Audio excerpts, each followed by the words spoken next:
welcome back to my YouTube channel. Dan kali ini gua mau masuk ke playlist traveling. Dan ini dia.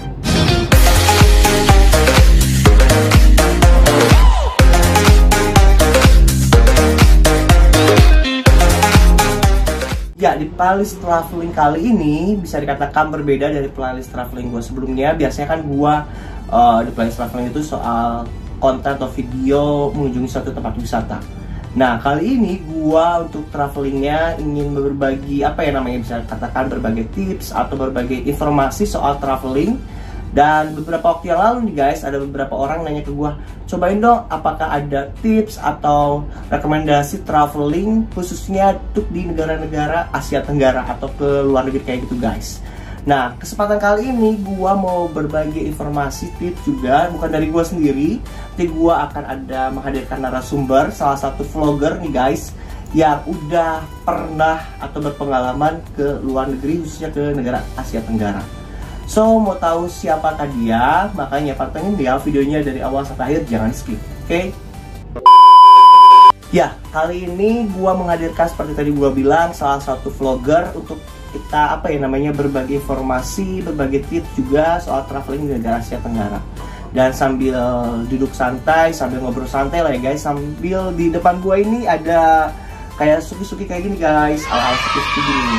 Dan sambil kita ngobrol santai, bincang-bincang lah istilahnya kayak gitu ya guys. So kita langsung aja deh panggil siapakah vloggernya yang mau gua datangin kali ini.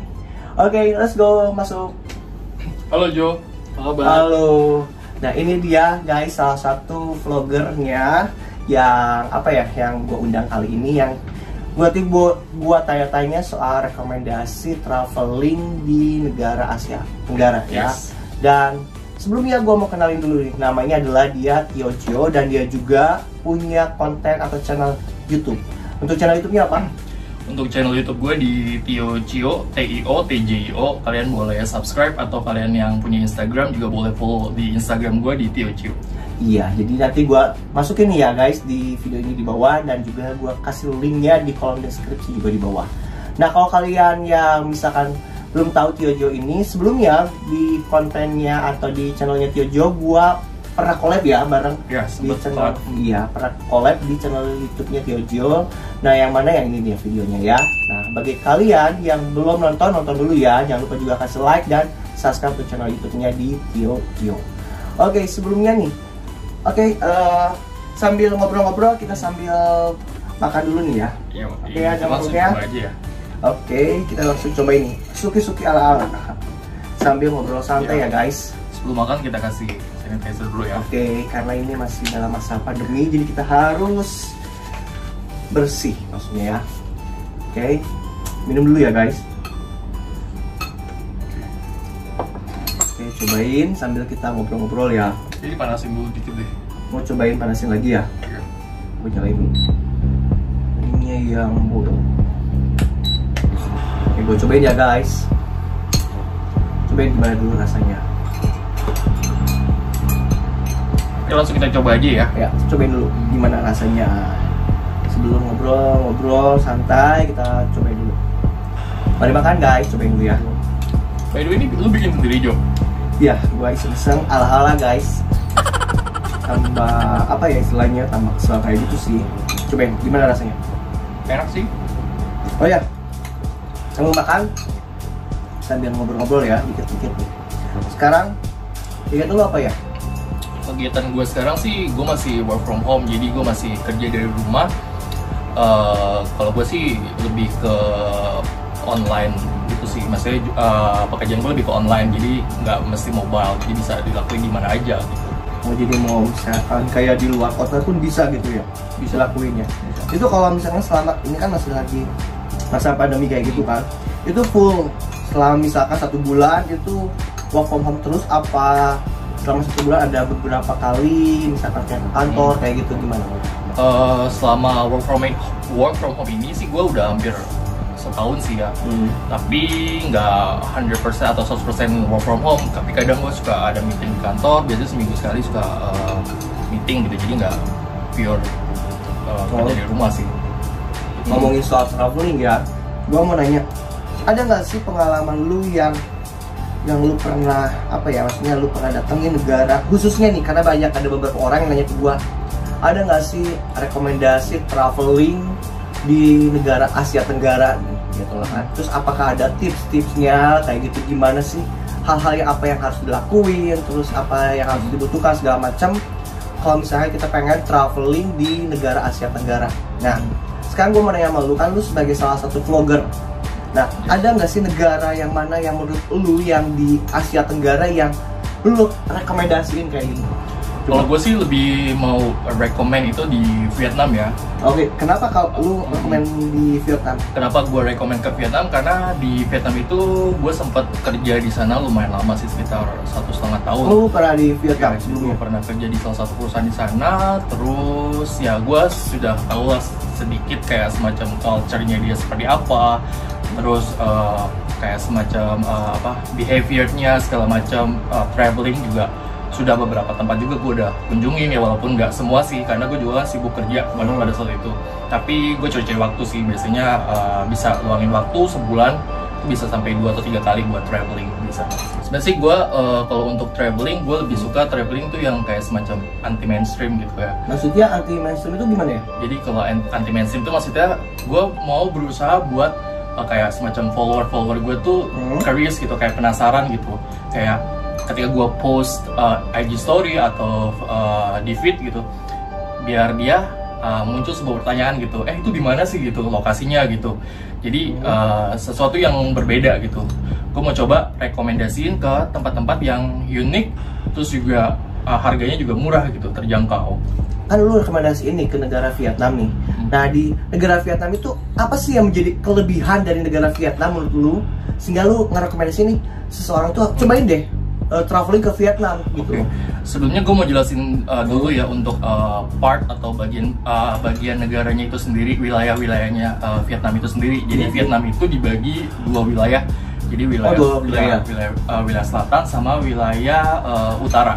Oh, jadi 2 wilayah. 2 wilayah. Dan thank God gue juga udah dikasih kesempatan buat kerja di 2 wilayah itu tersebut. Jadi di south atau di selatan sama di utara. Jadi gue sudah tahu si culture-nya mereka seperti apa gitu. Terus dari segi musim, untuk yang di bagian selatan nih kayak bagian Ho Chi Minh City, kalau kalian udah tahu. Jadi untuk musim sih Ho Chi Minh City hampir sama sih kayak di Jakarta gitu ya. Jadi ada musim hujan sama musim kemarau gitu ya. Oh, jadi 2 musim aja ya biasa, musim hujan sama kemarau. Kalau untuk di bagian north atau bagian utara itu dia ada musim panas, dan itu benar-benar musim panas itu ekstrim banget gitu. Oh, jadi panas itu panas banget panas gitu banget ya? lebih dari biasanya berapa derajat setahun kira-kira panasnya? Almost 38, 39 sih. Lebih panas kalau misalkan di Indonesia itu sama panasnya kayak Jakarta atau mungkin bahkan lebih sih kalau gue bilang. Oh, lebih panas daripada Jakarta. Kadang mungkin hampir 40 sampai 40 itu udah panas banget sih menurut gue. Kalau untuk utara jadi ada musim dingin sama musim panas ya. Oh, 2 musim juga. Tapi dia ya musim hujan juga hujan gitu, tapi nggak sedingin, maksudnya dingin banget dibandingin si Ho Chi Minh City gitu. Walaupun nggak turun salju, tapi dingin tuh bener-bener kayak udah kayak turun salju gitu. Walaupun cuman mungkin sekitar 19 derajat, tapi itu udah dingin banget sih kalau menurut gue. Oh, itu jadi kayak di Vietnam itu ada 2 wilayah, jadi ada wilayah utara dan juga ada wilayah selatan, dan musimnya juga berbeda ya utara dan selatan. Berarti kalau misalkan secara logika tuh yang bagian selatan tuh mungkin lebih subur, mungkin bisa katakan tanahnya ya. Kalau lu pernah mengunjungi ke lokasi wisata mana aja yang menurut lu oke nih gitu loh? Ada berapa banyak yang pernah lu kunjungi di wilayah selatan itu? Sebelum gua kasih tahu tempat-tempat wisata yang di area selatan, gua kasih tahu dulu nih how to get there. Jadi kalau untuk kesana tuh bisa pakai apa aja nih untuk airline-nya. Jadi mungkin ya sebelum pandemi ini sih dari airline sih bisa diakses dari apa aja sih jenis airline-nya. Maksudnya? Oh, jenis ininya. Jadi kalau mau lebih cepat sih kita bisa naik dari Jakarta, ada direct flight atau penerbangan langsung pakai Vietnam Airlines. Jadi kayak semacam national flag carrier, jadi kayak Garudanya lah gitu. Garudanya Vietnam gitu. Jadi tapi agak sedikit pricey sih, agak sedikit mahal di sana airline itu gitu. Tapi lu bisa direct dari Jakarta ke Vietnam tanpa transit. Biasanya kan kalau orang transit itu kan kadang di negara mana kita delay lagi segala macam lagi, kalau buang waktu sampai kayak gitu. Jadi itu yang. Nah, kalau misalnya yang kayak maskapai lain apa enggak? Ada nggak? Ada. Jadi kalau untuk Ada banyak ya? low cost airline, jadi rekomendasi boleh. Oh ya, yang kuat, yang kan biasanya kalau kita kan kayak ini kan masuk ke berbagai tips-tipsnya kan. Ya siapa tahu kan kita pengen traveling ke luar negeri, khususnya ke Vietnam tadi, yang pengen, gua punya budgetnya yang nggak terlalu banyak nih kan, lumayan kan kalau kita bisa jalan-jalan ke luar negeri dengan budgetnya yang bisa katakan low kayak gitu kan, yang nggak terlalu banyak kayak gitu. Nah, untuk maskapainya sendiri, akomodasinya, transportasinya nih kita patokin dari Jakarta ke Vietnam gitu, pakai yang kayak gimana nih?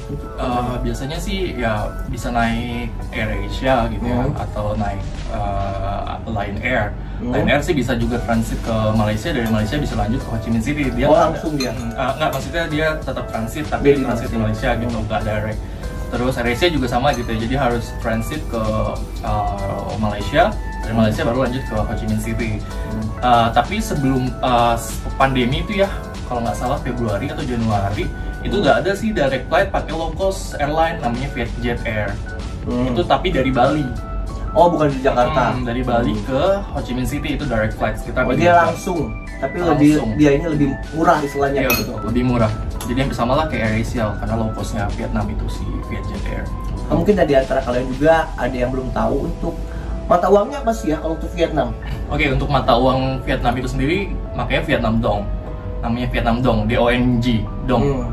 Jadi mata uangnya. Iya, mata uangnya. Kalau Vietnam Dong itu sendiri sebenarnya dari segi currency-nya sih lebih, kalau compare atau dibandingin sama rupiah lebih kuat sih. Oh, lebih kuat ya, itu. Jadi misalkan kalau estimasi ya, kalau misalkan 1 jutanya rupiah itu Vietnam Dongnya itu mungkin sekitar 500 atau 600 ribu. Dia sistemnya juga sama sih kayak Indonesia. Jadi kayak ada uang denominasinya ada 100 ribu, 200 ribu, 500 ribu pecahannya. Jadi dia ada 500 ribu dalam satu kertas. Kalau di Indonesia kan belum ada ya, 500 ribu, dia ada 500 ribu paling besar denominasinya, terus ada 200 ribu, 100 ribu, 50 ribu, 20 ribu, pokoknya pecahannya hampir sama sih kayak di rupiah gitu. Kalau misalkan ya, lu tahu nggak sih, misalkan kita mau bahas dulu nih tadi kan untuk yang wilayah selatan nih. Nah, kalau misalnya di tempat wisata atau tempat traveling yang menurut lu, yang lu pernah mengunjungi tempat wisata apa aja sih? Di selatan itu ya. Oh ya, tadi gue lupa ngejelasin untuk tipsnya ya, untuk mata uangnya gitu ya. Jadi kalau menurut gue nih, saran gue better kalian udah kalau mau ke Vietnam nih, udah tuker dulu nih di Jakarta. Selama di Indonesia lu tuker dulu ke Vietnam Dong gitu. Jangan lu tiba-tiba bawa rupiah ke sana. Ya, nggak bisa lah ya kali. Bisa, cuman agak nggak gampang aksesnya, nggak kayak kalau ke Malaysia kan bisa di mana aja tuh nuker rupiah ke ringgit. Kalau ke Vietnam tuh agak susah ya kalau untuk nuker dari rupiah ke Vietnam Dong. Jadi saran gua kalian tuh harus tuker dulu di Indonesia, atau lebih baiknya itu bawa USD atau bawa dollar. Jadi bawa dollar dia lebih kuat lagi di sana mata uangnya. Tapi kalau misalnya bawa dollar kayak gitu lebih mudah akses untuk penukarannya. Gampang banget. Jadi dimanapun aja, dimanapun di negara Vietnam itu gampang banget buat nuker dolar gitu. Ada tips lain nggak selain itu? Tips apa nih? Sebelum kita berangkat. Saya kan tadi kita harus untuk tadi kan sebelum berangkat kita harus tahu dulu kan akomodasinya kan, transportasinya yang lo tuh yang di mana, ya kayak gimana. Terus kita harus tahu juga mata uangnya. Terus kita juga harus, kalau pengen dari rupiah itu harus ditukar dulu di Indonesia. Ada tips lain nggak sebelum berangkat gitu yang kita harus persiapin kalau mau ke Vietnam kayak gitu? Tipsnya sih paling kalau untuk hotel di sana akses sih bisa sih, lu bisa booking pakai Traveloka juga udah ada. Bisa akses Traveloka juga. Traveloka gampangnya ya pakai Traveloka yang gue tahu. Terus kalau untuk tips lainnya sih ya lebih take care bawa barang berharga sih kalau menurut gue. Maksudnya barang berharga kayak gimana ya maksudnya? Jadi kayak barang berharga kayak handphone, tas gitu. Ya sebenarnya sih kalau untuk tindak kejahatan sih bisa di mana aja. Cuman kalau yang gue denger nih dari beberapa teman gue yang udah kesana, tapi so far sih gue nggak pernah sih ngalamin kejadian kayak dijambret atau gimana. Tapi gue jaga-jaga itu kalian harus hati-hati sih kalau bawa barang berharga. Kalau bawa tas, kalau bisa jangan taruh di belakang atau di depan gitu. Kalau buat keluar ya. Terus kalau bisa juga jangan bawa uang banyak sih. Kalau kalian punya bank asing, maksudnya kayak Visa atau Master kan bisa ngambil di sana kan pakai ATM gitu. Lebih baik misalkan di ATM di sana ngambil ya, walaupun agak sedikit mahal, tapi ya buat keamanan kita aja. Kemanapun kita intinya mau di Indonesia sendiri, mau ke luar negeri, tetap waspada harus tetap ada lah ya kayak gitu kan. Terus ada apa lagi nggak tipsnya sebelum berangkat dulu nih? Tapi sebelum gua nanya dulu traveling di sana. Selain itu apa ada lagi, ada nggak? Itu aja sih paling ya. Uang sih yang penting. Yalah, kalau kita nggak ada uang, bukan nggak ada uang sih maksudnya. Uang ini ya harus tetap disesuaikan dengan budget atau dengan biaya yang dibutuhkan untuk di sana kayak gitu kan. Nah, sekarang untuk di sananya nih ya. Untuk hal apa sih yang perlu diperhatikan saat kita pertama kali datang ke Vietnam nih ya? Gue kasih tau dulu, di sana tuh ada ojek online itu ada di sana. Ada juga, jadi ada Grab, Grab Car, Grab Bike, atau Gojek. Jadi Gojek Vietnam itu namanya GoViet. Pokoknya kalau di Vietnam itu gampang banget lu order Grab Car, ya Grab Car sih. Ya langsung datang aja gitu, nggak perlu debat dulu sama taksi online. Nah, untuk kulturnya nih menurut lu atau kebudayaannya di Vietnam tuh kayak gimana sih? Kita sebagai pengunjung pendatang kita harus tahu dong kebudayaan atau mungkin kebiasaan siapa tahu kan nanti kita datang ke sana salah ngomong lah atau ada ke tempat yang gak boleh atau gimana kayak gitu yang dilarang atau apa yang misalkan yang lu tahu nih ada beberapa hal yang dilarang nih di Vietnam atau gimana gitu, ada nggak? Kalau untuk tempat-tempat dilarang, I'm not sure, gue nggak yakin sih di mana aja gitu. Karena gue biasanya ke tempat turis gitu kan. Paling kalau gue, menurut pendapat gue ya, kalau untuk area bagian selatan tuh orang-orangnya tuh lebih open minded sih. Kalau menurut gue ya, gue nggak tahu sih kalau menurut teman-teman yang udah pernah ke sana atau pernah tinggal di sana. But in my opinion, kalau untuk orang-orang bagian south itu lebih open minded compare sama north. Kalau menurut gue, ada nggak sih tempat-tempat yang istilahnya yang menarik lah gitu yang menurut lu rekomendasi ini di Vietnam wilayah selatan itu sendiri? Oke. Jadi untuk area selatan, jadi gue mau rekomendasiin itu kalian ke namanya